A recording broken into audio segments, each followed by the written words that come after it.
Fantastic. So we have a basic understanding of swar, the 6 elements: swar, virod, pad, tanak, part, and tal.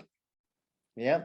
So if we move forward now, after Prabandh, I mean, there were many different types of Prabandh, and then Chand Prabandh, which is using different time cycles.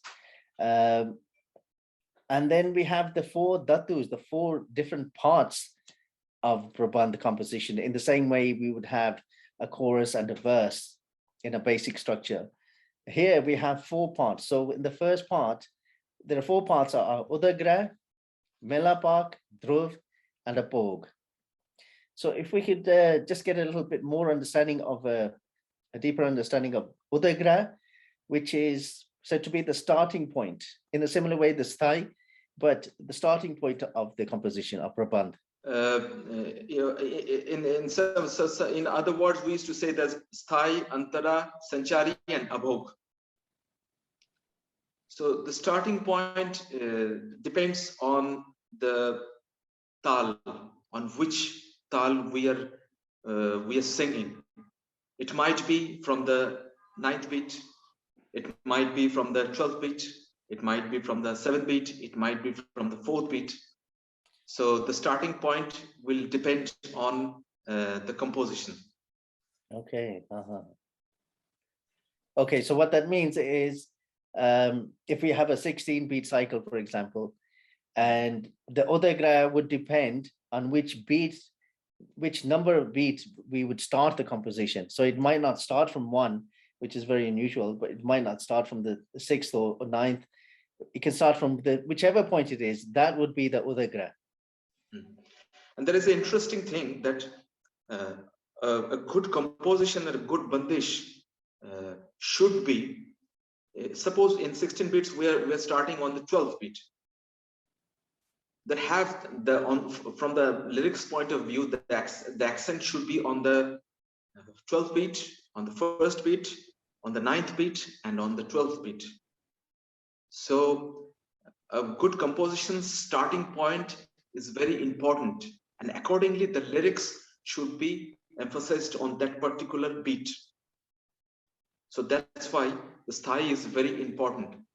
And some people are making compositions, but they don't maintain the science. But the science is, the grammar is that the starting, according to the starting point, we have to make the composition, and the lyrics should be should match on that particular notes. Like it may be 3 or 4 times. Like suppose I'm starting a composition, I'm giving one example.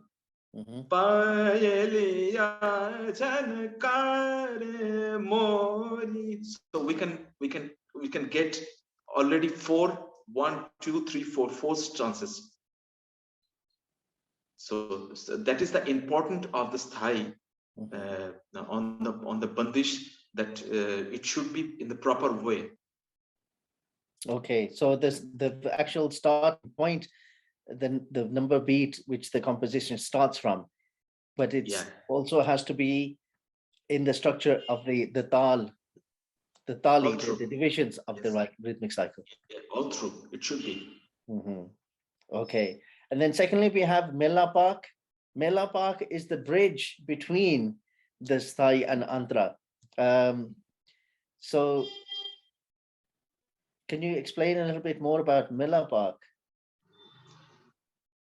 Melapak means, suppose I'm singing one composition, melapak, when we are going to the antara, the upper, generally the antara, the second stanza is in the upper scale. So when we are going, we have to bridge with some notes to go to reach there. That is the melapak. Okay. But is it the same then when we have more than one line in the sthai, or is that counted as sthai only still? If there's more than one line to the sthai part, would that be melapak, or is that still sthai? No, we have composition like 2-3 lines in a sthai. So it should be the ending of the sthai, the first stanza. and accordingly we will treat the Melapark and go to the Antara. Okay. Okay, so it's an extension of the sthai then, before the Antara. Yeah. Okay, and then Dhruv in the Dhatus in the Prabandh, the Dhruv is the main body of the song, and would that be the Antara in today's term, or what is Dhruv? You can say in the previous days the version was different, but nowadays you can say the Antara. Now you can say that it is the Antara. Okay, so Dhruv would be the main portion of the song in terms of where all the ornamentation would happen in the upper part of the scale. Yeah. Yeah. Okay, and obviously, I mean, from what we understand from Prabandh, the Dhruv part is repeated. Dhruv actually means repeat, so it's repeated over and over again. And I suppose that would be because there were lots of other ornamentations within that, which is why it would, because it wouldn't just repeat over and over again in the same way. And then absolutely. The fourth part would be a bog, which is the concluding part. Can you explain? Concluding part, generally in our music, in the North Indian classical music, we don't use, hardly we use the bog, because it is mainly used in the Dhrupad style. The sthai and the Antara in the Chautal, as you know, sthai, Antara, Sanchari and Abhog, they used to sing. It's an ending part of the composition, and hardly we use in our Hindustani classical music the concluding part. Okay, so actually this abhog is more used in Drupad today rather than Khayal. So is the concluding part, the fourth part of the Prabandh Bandish composition?